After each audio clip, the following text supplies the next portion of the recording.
Listen, Isya, I know a brilliant way to eat at a restaurant for free.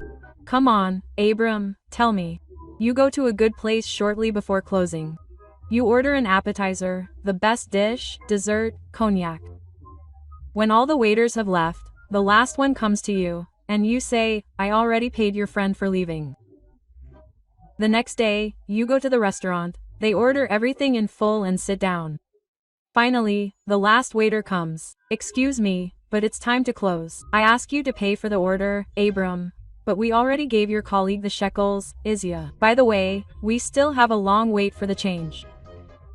Two lattes and a bento stop at a traffic light. The driver of the Zhiguli, turning the handle, rolls down the window and asks the bento driver, so, how's the car, anyway? Does it break down? Quote, yeah, it seems like a decent car. And why, you ask? Yeah, I see not very many people buy them. A student goes to an exam and thinks, I'll pass, I'll get drunk. I'll fail, I'll get drunk. He buys a bottle, puts it in his jacket pocket, and goes to take the exam. The instructor replies to the exam ticket, what's that in your pocket? Nothing, just take it out.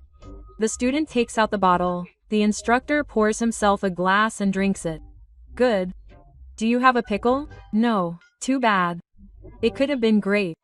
In one military unit, two demobilized soldiers decided to play a joke on the sergeant major. They come up and ask, Comrade Warrant Officer, which is heavier, a kilogram of iron or a kilogram of cotton wool? A stupid question, of course, a kilogram of iron, but that's wrong. They weigh the same. Now I'm going to hit them both on the head. First with a kilogram of cotton wool, then with a kilogram of iron, and then we'll see which is heavier. A hippopotamus comes to the doctor, and a frog is sitting on its head. The doctor asks, what's your complaint? Before the hippopotamus could open his mouth, the frog said, well, I've got some crap stuck to my ass. Rabinovich asked his lawyer, Simeon Markovich, what would you say if, right before the trial starts, I sent the judge a big fat goose and included my business card? Yasha, are you crazy? That's an attempt at bribery. You'll lose the trial on the spot. The trial was over. Rabinovich won the case. Beaming, he approached the lawyer and said, Simeon Markovich, this time I didn't follow your advice and sent the judge a goose after all. That can't be true. Maybe I included my opponent's business card. Quote, the worried man ran into the drugstore and asked the pharmacist, do you have anything for diarrhea? However, something clicked in the pharmacist's mind, and he mistakenly gave the man a sedative instead of antidiarrheal pills. And by the time he realized what a mistake he had made, the man had already vanished. A few days later, the man comes into the same pharmacy again, and the pharmacist says to him, I'm sorry, I'm very embarrassed, but last time I gave you the wrong medicine. Tell me, are you feeling okay? Yes, everything was fine then. I really did get drunk, but I didn't care. The Americans and the Azerbaijanis had an argument about whose elderly people lived longer. The Azerbaijanis came to America, and in an old neighborhood, in a hospital, on an IV drip, in intensive care, they found a 103-year-old man. The Americans went to Azerbaijan, and they see the old man speeding down a mountain.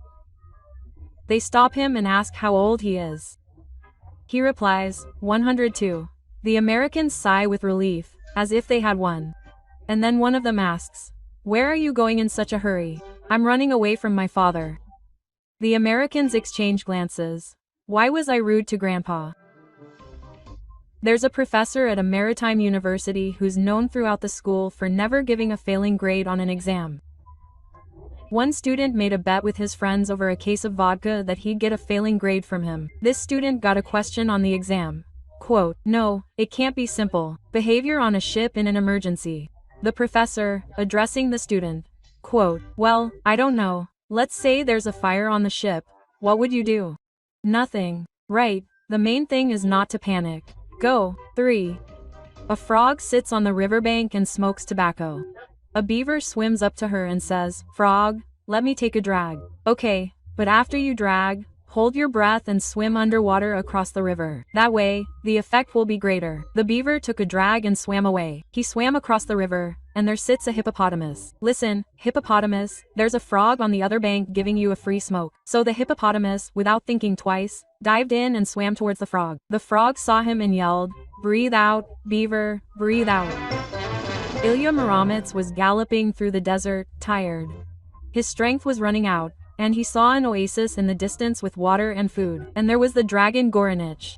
Ilya Muromets took out his sword and fought the dragon Goranich, a fierce battle he fought day and night. On the third day, the dragon Goranich asked the hero, "What do you want from me?" "I'm thirsty." "So drink, why are you bothering me?" Vasily Ivanovich approached the stable and heard Petya Kasin and Sanka making love. He knocked on the door and yelled, "Open up, Petya. Let's put it under Kanka's skirt right away." The door opens, Vasily Ivanovich runs in. "Anya, what were you doing here?" What? "I took a dump here," he points to the horse dung. "Yeah, right, it's horse dung. But you didn't let me go like a human being in the park." "Mom, I need to go to the bathroom." "Quiet, Vitalik. You're a big boy now, you can't talk like that. People are listening all around. Speak. I want to whistle." "Got it? Yes, I really want to whistle." Mom led Vitalik behind a tree. He did his business. And that was it. Night. Vitalik stomps into his parents' bedroom and tugs his dad, who's sleeping on the edge, by the arm. "Dad, I want to whistle." Dad, terrified, half asleep, squinting at the clock. "Vidya, you're crazy. It's 1:30 a.m. We'll wake everyone up. But I really want to." Dad tries to drive away this nightmare in a dazed whisper. "Vidya, Mom's sleeping, Grandma's sleeping, everyone's sleeping. Go to bed too, and tomorrow we'll whistle together as much as you want." Vovochka, sobbing and shifting. "Dad, I can't stand it. I'm going to whistle right now." Dad, turning over on his side, falling asleep. "Okay, whistle. Just very quietly and in my ear." A climber is crawling up a rock. Suddenly he sees a yogi hanging in the lotus position at the top, clinging to a protruding rock with one hand, reading a book. The climber is stunned and asks, "Is it true what they say, you yogis can do everything?" The yogi lifts his hand from the rock, turns the page and clings back to the protruding rock. What kind of fiction is this? They're lies, of course. A man was driving along a country road and ended up in a ditch. He got out on his own and went to look for help to pull out his car. In one yard he met a farmer, and the farmer said he would pull the car out with his horse. They hooked the rope, and the farmer shouted, "Pull, Burka, pull." The horse didn't move a step, just stood there motionless. "Pull, Bucephalus, pull." Again, no reaction from the horse. The nag stood there, twitching its ears. "Pull, Sivka, pull." And Sivka easily pulled the car out of the ditch. The man asked the farmer, "Why did you call your horse by two different names before you called him by his own name?" "You know, Sivka is blind, and if he knew he had to pull alone, Fix would move." If you like the jokes, don't forget to like, subscribe to the channel, and, if you wish, leave a comment. Thanks for watching.